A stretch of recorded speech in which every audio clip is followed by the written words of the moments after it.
Well, it's time for another home inspection, and today we're going to get with Hope Home Inspection, and we're going to look at this house from the outside in and see what it is that we do for the final inspection. Now, if you remember in one of the videos that we did last year, Hope Home Inspection came and did the pre-drywall.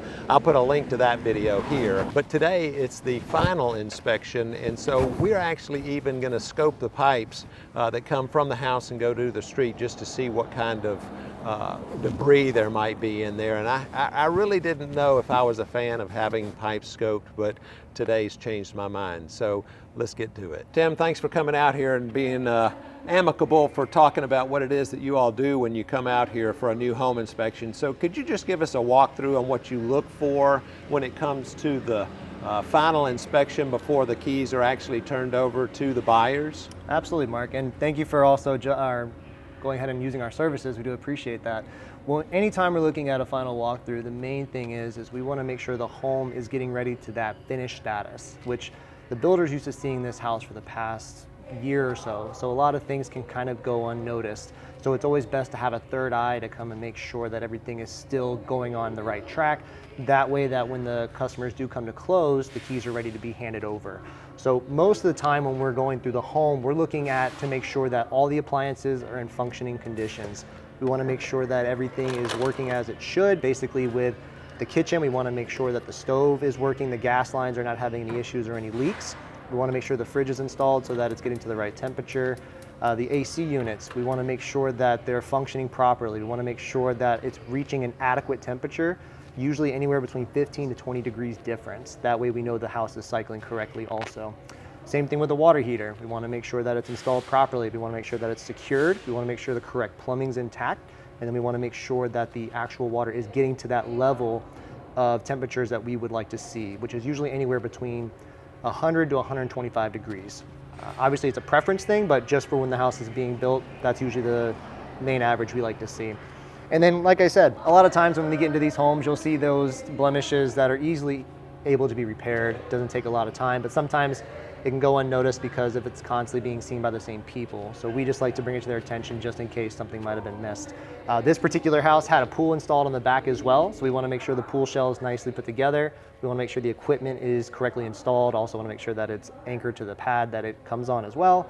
And then most of the time, we want to make sure the windows and doors are also sealed and they're in place correctly, meaning that the caulking is adequate around the edges. We want to make sure there's no moisture intrusion as well.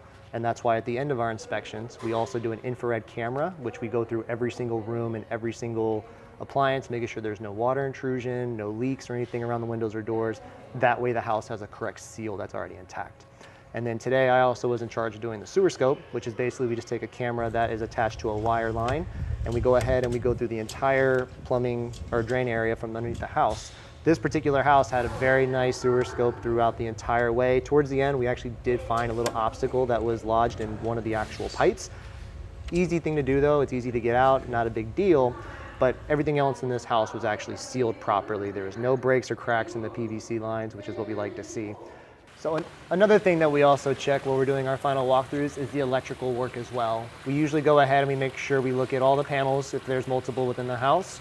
We do go ahead and make sure that the correct breakers are in place, also that they're connected to the correct wire gauge to make sure there's nothing that's going to be over amplifying or putting a little bit more power than what we want to see in certain segments or certain appliances.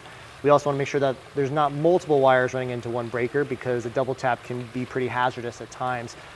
During the actual electrical inspection, we do make sure that we check all the outlets to make sure that they're grounded to the house correctly and that they're also GFCI protected, meaning that if there's any outlet that's close or surrounded by water, we want to make sure it has that safety measure so the client or the homeowner doesn't get shocked accidentally by having wet hands towards the outlets itself. And then during the AC, like we said previously, we do make sure that everything is correctly installed. We want to make sure the units are nice and level. We want to make sure the condensing coils inside the air handlers are nice and clean. And then we also, like I said prior, we want to make sure that the temperature is circulating throughout the house properly as well. And I think the customer is going to be very satisfied that the house is coming along very nicely. And I think they're going to be very happy when the next week comes to their closing period. I feel like I learn something new every time I come in and do one of these new home inspections, and I've done quite a few of them. So today, Tim was very gracious to give us some time and some information on what it is that they do when you come to the new home inspection. Now, they actually do it at 3 or 4 different times during the process if you choose to have them do that. So they can do it at slab pour, then at pre-drywall, then the final walkthrough. And he actually took a drone and went across the top of the roof to make sure all the roof tiles were in place, that there weren't any problems with cracked tiles that were up there. And as you could see from the sewer pipe, I hadn't really been a fan of the sewer pipe inspection before, but I didn't actually watch one until today, and I think that now I'm more of a believer in having that done, because not only is he looking for the objects like he found, but also any cracks that might be in the PVC pipe from the heavy equipment that comes across the property while the house is being built. So I hadn't really considered that. So he actually scoped that from each one of the bathrooms to the main drain, and then from the main drain out to the road, so that he could make sure that it was intact all the way up to where the county takes over for the sewer system. So I am going to put a link down to Hope Home Inspections down in the contact information below, so if you want to reach out to them, if you're considering using somebody from a new construction standpoint or from a resale standpoint, because all the resales we do encourage buyers to get inspections done for a purchase on a resale. So if you find yourself coming here to the Lakewood Ranch area to look for a house, or if you currently live here and you're considering putting your house on the market, I'd be more than happy to help you out. Mark Boehmig, Michael Saunders and Company.